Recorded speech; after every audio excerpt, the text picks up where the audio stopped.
강원도가 직면한 위기, 균형 발전 틀에서 어떻게 극복해 나갈 것인가를 함께 고민해보는 시간입니다. 강원도는 극심한 고령화, 저출산의 위기의식을 갖고 정부 정책과 맞물려 지속 가능한 자생마을 육성에 적극적으로 나서고 있는데요. 활기 넘치는 마을, 지역민이 직접 참여하는 자립형 마을을 만들어 나가기 위해 지난해부터 마을공동체 종합지원센터를 개설해 운영 중입니다. 이번 시간 센터의 역할은 무엇이고 센터를 통해 어떤 변화를 기대할 수 있는지 자세히 들여다보도록 하겠습니다. 스튜디오에 대통령 직속 국가균형발전위원이신 이기원 한림대학 교수, 강원연구원 선임연구위원이신 김주원 강원도 마을공동체 종합지원센터장 나와 계십니다. 안녕하십니까? 안녕하십니까? 네, 이번 시간 주제가 마을 공동체 종합 지원의 역할에 대한 기대인데 균형 발전 측면에서 마을 공동체를 지원한다는 게 어떤 의미인지 설명부터 해주시죠. 네, 지금까지 다루어왔던 모든 균형 발전 정책의 지향점을 찾아보면 공동체성을 회복하는 것이라고 할 수 있습니다. 네. 지역 주도의 자립적 성장 기반을 구축한다는 것이 바로 지역 주민의 주도하는 자립적 성장 기반이고, 이를 주도하기 위해서 필요한 지역 주민의 역량을 체계적으로 조직화한 것이 바로 지역의 역량입니다. 지역 인재와 일자리의 선순환 교육 체계에서도 마을 교육 공동체를 중요한 정책 수단으로 제시하였고, 지역 자산을 활용한 특색 있는 문화 관광에서도 관광 두례가 바로 마을 공동체 사업을 기반으로 하고 있으며, 기본적 삶의 질 보장을 위한 보건 복지체계 구축에서 커뮤니티 케어가 바로 공동체 돌봄입니다. 네. 매력 있게 되살아나는 농산 어촌이나 도시 재생 뉴딜, 그리고 인구 감소 지역을 거주 강소 지역으로 바꾸는 전략들 또한 마을 공동체를 사업 대상 공간 단위로 삼고 있습니다. 마을 공동체를 중심으로 지역 주민의 역량을 강화한다는 것은 곧 신뢰와 협력을 토대로 하는 사회적 자본을 쌓아간다는 것입니다. 수도권의 성장이 산업 자본과 금융 자본의 축적으로 이루어져 왔다면 지역의 지속 가능한 발전은 바로 사회적 자본의 축적으로 가능해집니다. 네, 교수님께서 균형 발전 측면에서 마을 공동체 지원의 의미에 대해서 말씀을 해주셨는데 마을 공동체 종합지원센터는 곳이 어떤 곳인지 먼저 소개부터 부탁드릴게요. 마을 공동체 사업이 시작된 것은 2014년부터 시작이 됐습니다. 네. 그런데 도와 이제 시군이 이것을 지원하다 보니까 일정한 조금 한계가 있어서 작년 11월에 이제 저희 연구원에서 마을 공동체 센터라는 것을 만들어서 지금 네. 현재 이제 인큐베이팅 중에 있습니다. 네. 그래서 주로 현장을 지원하기 위한 그런 대안을 만들고 또 활동가들을 육성하고 또 마을에 필요한 어떤 정보를 드리고 저희가 그래서 마을 사업이 큰 사업은 아니지만 한 500에서 1000만 원 정도를 이제 한 3년 정도 이렇게 지원을 하는데 네. 공모가 확정이 되게 되면 사전에 이제 예비 컨설팅 같은 것도 진행을 하고 또 그 사업 시행되기 전에 이제 사전 컨설팅 또 사후 끝나고 나서는 또 사후 컨설팅 같은 것을 진행을 해서 가능하면 이제 이 공모 사업 자체가 좀 시행착오가 없이 잘 육성될 수 있도록 그것을 전문가들하고 같이 네트워크해서 시군하고 도하고 해서 지역별로 이런 풀뿌리가 살아나도록 하는 것을 이제 훈련하고 있는 또 그 과정에 저희가 이제 지원하는 사업을 하고 있는 기관입니다. 네, 센터장님께서 마을 공동체 종합지원센터에 대해서 좀 소개를 해주셨는데 그럼 처음 센터 설립을 추진하게 된 배경에 대해서 좀 궁금한데 어떻게 시작을 하게 됐나요? 아마 이제 강원도는 잘 아시겠지만 지역적 특색이 다 다르지 않습니까?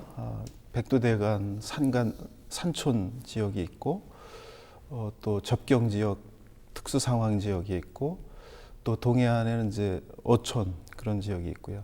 또 남쪽으로는 폐광 지역이 있고 네. 또 그 외에도 뭐 농업 지역이 있고 뭐 여러 가지 하여튼 다양한 환경이 주어져 환경이 있는데, 주어져 네. 있는데 이 다양한 환경이 주어져 있다 보니까 사실은 정부가 어떤 기획을 해갖고 다 정책 사업을 이렇게 해서 하기에는 한계가 있습니다. 그렇죠. 정부가 쉽지 기획 않죠. 이게 어떻게 보면 그 현장의 지혜가 필요한 건데 그 현장의 지혜가 만들어지기 위해서는 큰 사업 50억, 60억 뭐 이런 큰 사업비를 확보하는 게 중요한 게 아니라 그것을 수행하기 위한 어떤 훈련이 좀 돼 있어야 됩니다. 그래서 이제 그런 차원에서 아마 최문순 지사께서 지난번에 이제 이 공동체 사업을 그 공약으로 이렇게 내거셨고, 그래서 현장에서 지혜가 만들어지고 또 그런 훈련이 되도록 하는 것을 이제 지난 한 5년간 그런 것들을 시행해 왔습니다. 그걸 하면서 이제 좀 더 이것이 전문가의 시각이 필요하고 또 현장에 지원하는 생태계를 만들어야 된다는 차원에서 이게 만들어졌다고 보시면 되겠습니다. 네, 추진 배경에 대해서 센터장님께서 좀 말씀을 해주셨는데 균형 발전에 대해서 이야기를 나눠보면 자립형 마을 육성이라는 개념이 참 자주 나오는데 마을 스스로 문제를 해결해 나가는 이 자립 개념이 좀 중요한 이유가 있다면 어떤 것들이 있는지 설명해 주시죠. 방금 우리 김주원 센터장께서 잘 설명을 해주셨는데요.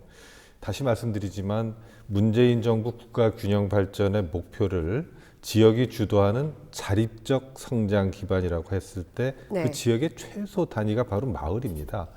여기서 키워드는 지역 주도 그리고 자립 이 두 가지입니다. 중앙부처가 혹은 관이 주도하는 게 아니라 주민 스스로 기반을 마련한다는 것이죠. 그러지 않고 중앙부처가 그리는 그림이나 관이 주도해서 이끌어온 결과가 바로 전국에 널려 있는 돌아가지 않는 커뮤니티 시설들입니다. 꼭 필요한 것 같아서 지원을 요청하고 국고나 지방비를 지원받아서 시설을 도입해 봤지만 다른 것도 아니고 유지 관리할 수 있는 운영비를 확보하지 못해서 시설을 돌리다 보면 어느 순간 가동하기 힘든 상태로 퇴락하기 마련입니다.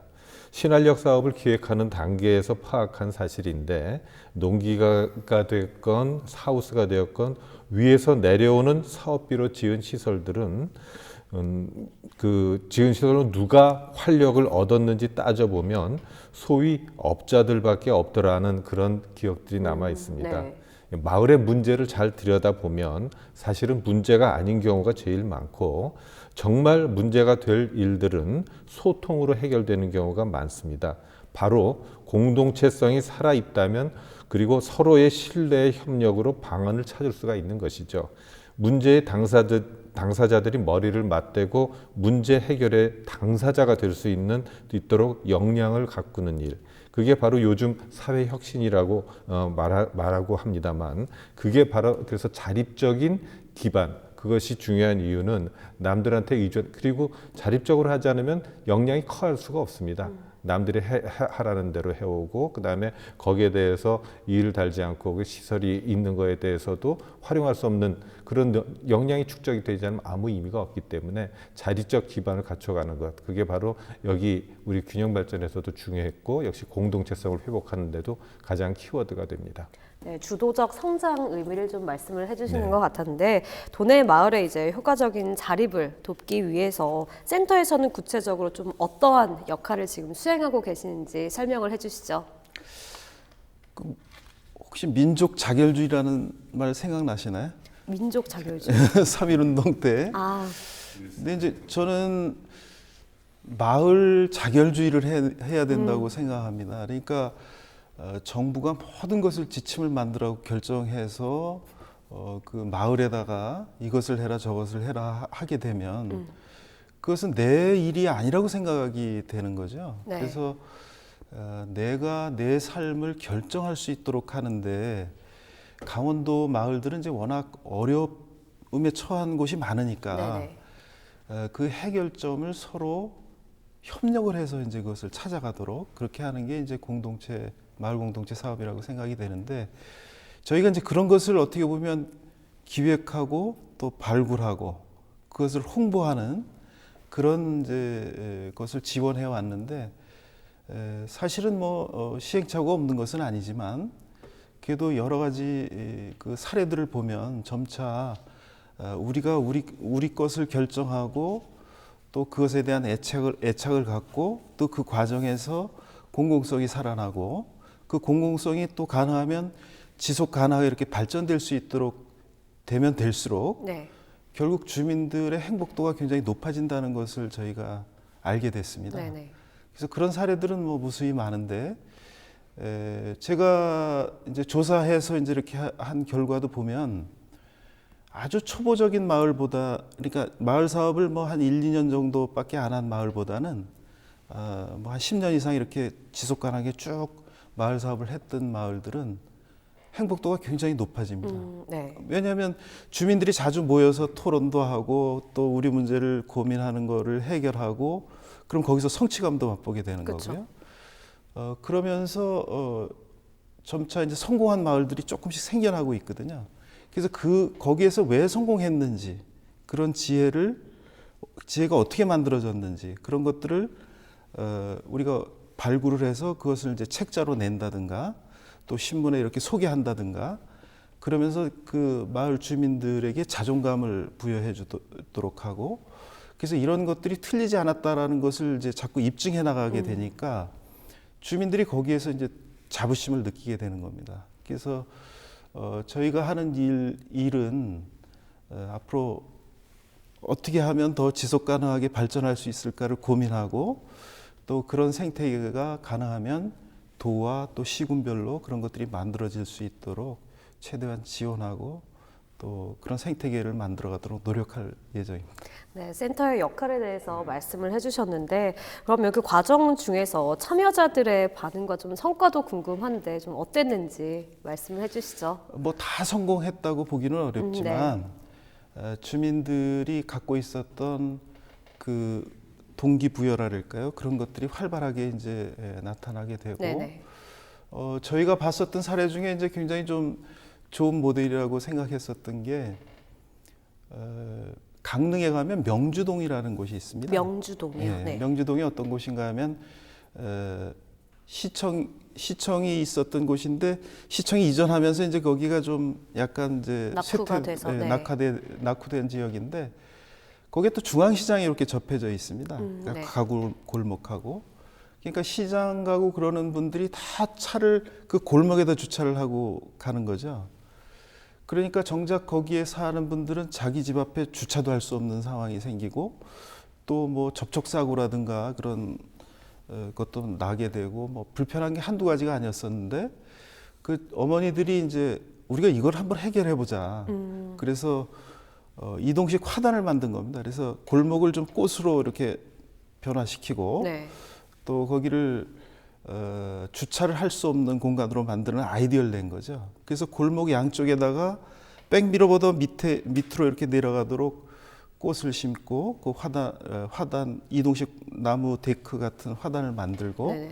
양쪽에 설치하니까 이제 차를 주차할 수가 없는 겁니다. 거기다가 그러면서 주차장화 됐던 게 없어졌고 그리고 꽃을 심으니까 환경 측면에서도 환경이 또 좋아지고. 네. 그러면서 거기 이제 마을 가운데 또 할아버지 한 분이 그 정원을 잘 갖고 놓고 소나무도 아주 큰 게 이렇게 있는 근사한 집이 있었는데 거기를 또 담장을 허무른 겁니다. 그러니까 거기가 이제 마을 무대가 돼버리고 네. 그래서 거기서 이제 뭐 공연도 이루어지고 또 플리마켓도 열리고 올림픽 전에 그러면서 마을 주민들의 만족도는 굉장히 높을 것 같아요. 지금은 아마 거기가 강릉에서는 굉장히 핫한 네. 핫플레이스로 이제 소개가 되고 있고 네. 매주 거의 공연과 플리마켓 그런 게 열리면서 최근에 보니까 이제 도시재생 사업도 그걸 기반으로 해서 190억짜리 사업이 만들어져 가고 네. 있고 또 그 어머니들이 또 독립 영화도 찍으셨더라고요. 그래서 그 독립 영화의 또 주인공으로 네. 그래서 이분들이 아주 자부심이 굉장히 높아진 거죠. 그래서 저는 우리가 마을 사업은 정부가 기획하고 그런 것들을 지금까지 잘해왔지만 네. 그 주민들이 자기가 자기 결정을 하면서 자부심을 갖도록 하고 또 좋은 발전으로 이어지기 그것이 때문에. 또 지속 가능해 갈 수 네. 있도록 하고 하면 헛된 돈을 쓰지 않고 마을에 꼭 필요한 그런 사업들이 만들어져서 주민들을 더 행복하게 할 수 있다. 저는 그런 확신을 갖고 있습니다. 네, 센터장님께서 역할에 대해서 또 참여자들의 긍정적인 효과까지 좀 말씀을 해주셨는데, 그럼 앞으로 이제 이런 센터를 통해서 도내에서는 좀 긍정적인 변화를 좀 기대할 수 있을 것 같아요. 어떤 그렇습니다. 변화를 네. 좀 기대할 수 있는지 교수님께서 말씀해 주시죠. 예, 예전에 저 사회적 경제 지원 센터를 소개할 때 나온 얘기입니다만 관의 역할은 어디까지나 이 제도적 기반을 마련해서 행재정적 지원을 하는 것이지 직접 사업을 하는 것은 아닙니다. 우선 담당자들이 1, 2년 안에 인사 이동을 하기 때문에 일관성 있게 사업을 추진할 수도 없고 담당자가 바뀌면 처음부터 다시 시작해야 하는 경우도 종종 있게 됩니다. 네. 그런 이유로 이런 전문성을 갖춘 활동가들이 중심이 되어 실제 사업을 하는 주민과 행재정적 지원을 하는 관 사이에서 일관성 있는 사업 추진이 가능하도록 역할을 하는 것이 바로 중간 지원 조직입니다. 네. 담당 공무원은 바뀌더라도 센터의 담당자는 직접 주민들을 만나면서 현장 지식을 쌓아갈 수 있게 됩니다. 센터의 인력 풀이나 사업 예산이 아직은 넉넉하지 못해서 마을 공동체 육성 업무를 마음껏 추진하지는 못하고 있지만 방금 말씀하신 사업들이 호응을 얻으면서 센터의 조직과 예산에 대하여 긍정적인 평판이 쌓이고 그 확대 필요성에 공감하는 사람들이 많아질 것입니다. 네. 공동체성의 회복이야말로 지금과 같은 수축 사회를 헤쳐나가는 가장 바람직한 수단이라는 것을 다시 강조드립니다. 네, 공동체성 회복이라고 또 교수님께서 말씀을 해주셨는데, 효과적인 마을 공동체 지원을 위해서 앞으로 좀 계획하시는 것들이 있다면 좀 말씀을 해주시죠. 저희가 어떻게 하면 현장에서 그 주민들 중심으로 그런 마을 현장의 지혜가 만들어질 수 있게 할 것인가. 네. 그리고 주민들 간의 신뢰, 또 중간 지원 조직과 주민과의 신뢰, 또 민관 간의 신뢰, 이런 것들이 만들어질 수 있는 방법을 고민을 해서 그 대안을 좀 찾아갈 거고요. 네. 그런 것을 위해서 조금 단계적인 접근, 그런 것들을 하고 또 가능하면 이제 정부가 가지고 있는 그런 마을 지역 개발 사업이나 이런 정보들을, 다양한 정보들을 좀 제공을 해서 그분들이 그런 훈련된 그런 상태에서 그런 공모 사업에 좀 도전을 해서 그 사업이 좀 성공될 수 있도록 하는 그런 지원도 이제 체계적으로 할 예정이고요. 특히 이제 강원도에서도 굉장히 어려운 지역이 좀 많이 있습니다. 네. 폐광 지역, 또 DMZ 지역, 또 어촌, 또 동해안 산불 지역, 뭐 여러 가지 다양한 지역이 네, 있는데 그렇죠. 이런 지역들을 조금 더 집중적으로 지원하는 프로그램들을 만들고 해서 좀 더 민관 전체가 또 이 활동가들이 살아나고 해서 그 네트워크가 좀 만들어지도록 그렇게 네. 하는 것도 좀 할 예정이고요. 그다음에 가능하면 이제 지역에 대한 또 마을에 대한 진단을 조금 정확하게 해서 거기에 필요한 그 대안들을 제시하는 그런 노력도 좀 할 계획으로 있습니다. 그래서 그런 DB들이 좀 만들어져서 그 DB 구축을 통해서 조금 맞춤형으로 지원이 이루어질 수 있는 방법, 그런 것도 찾아갈 계획입니다. 네, 센터장님께서 다양한 방법에 대해서 좀 방향성에 대해서 말씀을 해주셨는데, 그럼 끝으로 좀 지역민 자립 기반 확충을 위해서 앞으로 센터에서 기대할 역할에 대해서 교수님께서 좀 짧게 말씀해 주시죠. 우선은 함께 일할 사람들이 많이 필요합니다. 그래서 마을 공동체 육성에 이제 전문성을 갖춘 활동가들을 충분히 키워내야 합니다. 네. 그래서 이들이 도내 곳곳에서 공동체성을 회복하려고 노력하는 주민들과 함께 마을 사업을 추진하는 가운데 신뢰와 협력이 쌓이고, 그러면 강원도의 사회적 자본을 축적하는 데 이익을 담당할 수 있을 것입니다. 그렇게 되면 지금과 같은 인구 감소 시대에도 행복하게 웃을 수 있는 강원도를 만드는 데 크게 기여할 것으로 기대합니다. 네, 오늘 여기까지 듣도록 하겠습니다. 지금까지 이기원 교수님, 김주원 마을공동체 종합지원센터장님과 함께 이야기 나눠봤습니다. 두 분 오늘 말씀 감사합니다. 네, 감사합니다. 감사합니다.